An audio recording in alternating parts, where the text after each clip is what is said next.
এই সময়টা হলো মানে বসন্তের শুরুতে তো সময়টা হলো না বেশি গরম না বেশি ঠান্ডা, তো ফ্যামিলির সাথে মানে উপভোগ করার মতো অনেক ভালো একটা সময়। এর ভিতরে এখন রোজা চলছে, তো এখন অন্যান্য ধর্মে যে মানুষরা আছে তারাও আর কি এসে এনজয় করতে পারবে। অন্য সময় অনেক মানুষ থাকে, যে কারণে হলো হয়তো ফ্যামিলিকে নিয়ে এভাবে ঘোরাফেরা করা যায় না, কিন্তু যে দোকানপাটগুলো রয়েছে সেগুলো হলো প্রায় বেশিরভাগই বন্ধ।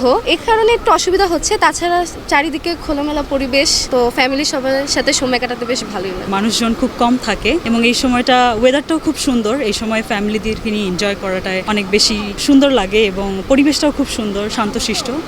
তাই আগে তো কখনো আসা হয়নি, আর আমি শুনছি এখানে নাকি অনেক ভিড় থাকে। তো এবার যখন আসছি এসে দেখি যে ভিড় নাই, আসলে খুব ভালো লাগছে। হোটেল ভাড়া অনেক কম লাগছে আর কি, তুলনামূলক আমাদের এখানে যে কস্টগুলো হয় আর কি, আমরা যে প্ল্যান করে আসছিলাম ওই অনুযায়ী অর্ধেকের কাছাকাছি, বুঝছেন। এটা খুবই ভালো লাগতেছে এবং খোলামেলা অবস্থায় খুবই ভালো লাগতেছে। আমাদের রমজান মাসে কোনো ব্যবসা নাই, একদম মৌসুম খালি। আমরা ঈদের সময় আশা করতেছি ইনশাল্লাহ ঈদের আশা নিয়ে আমাদের ব্যবসা কিন্তু ভালো হবে। এখন রমজান মাস, এখন একদম পর্যটক কম, ইনশাল্লাহ ঈদের পর হবে। আমরা ব্যবসা আমাদের বন্ধ রাখতে পারি না, ব্যবসা খোলা রাখতে হয়। হিন্দু ধর্ম যারা আছে তারা কম বেশ আসে, তাই এই জন্য আমরা খোলা রাখছি। না, আমাদের ব্যবসা হচ্ছে না এখন, পর্যটন শূন্য বললে চলে। এটা আমাদের পেশা অনুযায়ী আমাদের আসতে হচ্ছে। এমনি ব্যবসা নাই তো হিন্দু টিন্দু আছে, ওগুলোর জন্য তাও আমরা আসি আর কি, পেটে দেয় তাও ঘোরার খানার টাকাটা উঠে। এমনি ব্যবসা নাই। শুক্রবার মানে বন্ধের দিন, তারপরে এখানে কক্সবাজারে কোনো টুরিস্ট নাই, ব্যবসা বাণিজ্যও নাই। তারপরে এমনি দোকানপাট করা লাগে, মনে করেন চাঁদ করতে পারলে ব্যবসা বাণিজ্য করতে পারবো, হালকা একটু যা হয় তাই জন্য পেটের দায়ে খোলা রাখতে হয় আর কি। দেখুন, আসলে আমরা রমজানের আগে বা গত রমজানের আগের দিনগুলোতে যেরকম টুরিস্ট পেয়েছি বা যেরকম গেস্ট আমাদের রেস্টুরেন্ট গুলোতে থাকতো, সেই তুলনায় একেবারেই কম। আর এই যে আমার স্টাফদেরকে নিয়ে অলস টাইম স্পেন্ড করছি, আর টুরিস্ট নাই, বাট হিন্দু সম্প্রদায় বা সনাতন ধর্মাবলম্বীর কিছু মানুষ আছেন যারা আসতেছেন, ওদের জন্য আসলে আমাদের সেবাটা এখনো প্রভাবিত করে রেখেছি।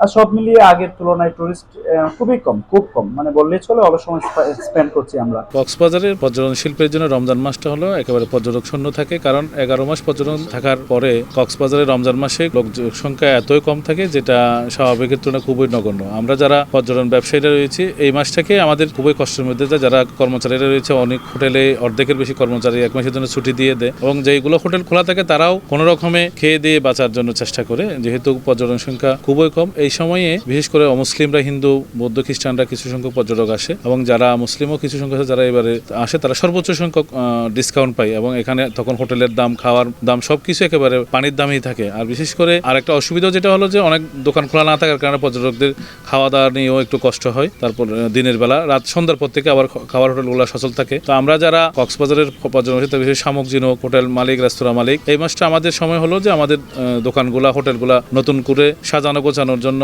বিশেষ করে রং ভাঙাচোরা যেগুলো আছে এগুলোকে মেরামত করে রমজানের পরে ঈদের থেকে যেন আবার পরিপূর্ণভাবে ব্যবসা করতে পারে, পর্যটক সেবা দিতে পারে, তার জন্য আমরা প্রস্তুতি নিয়ে থাকি।